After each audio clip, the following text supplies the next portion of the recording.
Greetings, you heathens!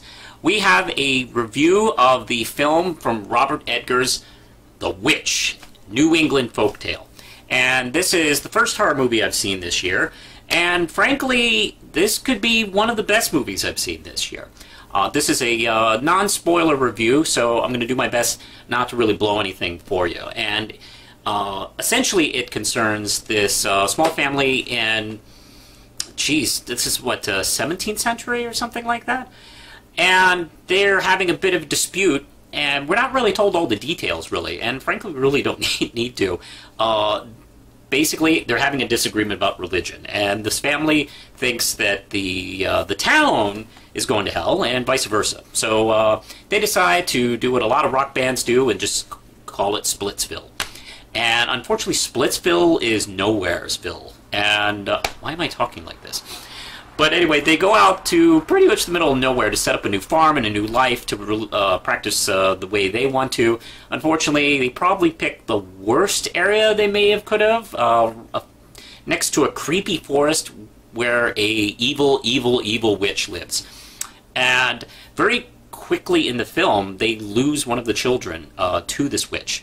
What's interesting is, I knew that this was going to be a part of the story, and what I assumed was it would be a mystery maybe up until the end, or maybe even something not settled. No, we're told right away what happens to the baby in a very creepy, disturbing, and very quiet scene, which actually makes it more disturbing, frankly. The teenager, the oldest daughter, Thomasina, is the one who was taking care of the baby at the time and essentially loses the baby, which, to be honest, it wasn't really her fault. The baby was right there, and she closed her eyes for literally a second.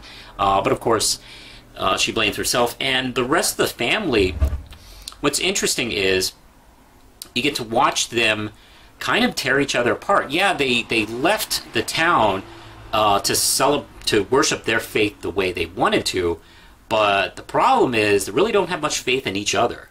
And you get to watch, with only a few creepy actions, watch this family kind of lose trust in each other. Thomasina and the younger twins, the mother and Thomasina, as well as even the father.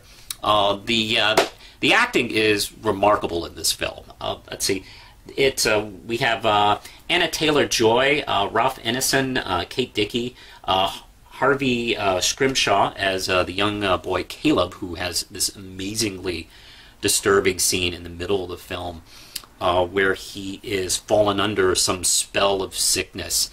And that's kind of, you used to seeing that stuff in Crucible kind of stuff, but man, when it's done well, it's very disturbing and creepy. There were a lot of moments in this film where I was really unnerved. And this film doesn't rely on cheap like jump scares or drunken teenagers. Probably not too many drunken teenagers back then.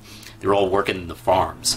But wow, what you can do with this film. And it builds. It is kind of a slow build. For those of you who do like jump scares and drunken teenagers and loud music and stuff, pop culture references to make you feel smart, maybe this ain't your film.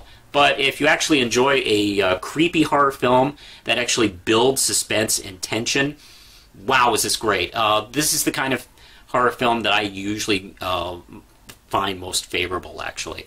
This kind of has, I could probably maybe relate this to The Shining, but without all the cheerful, happy ending. With that said, I really enjoyed this film. It is definitely the first film I feel comfortable granting 5 Ram chips for this year. I thought it was fantastic.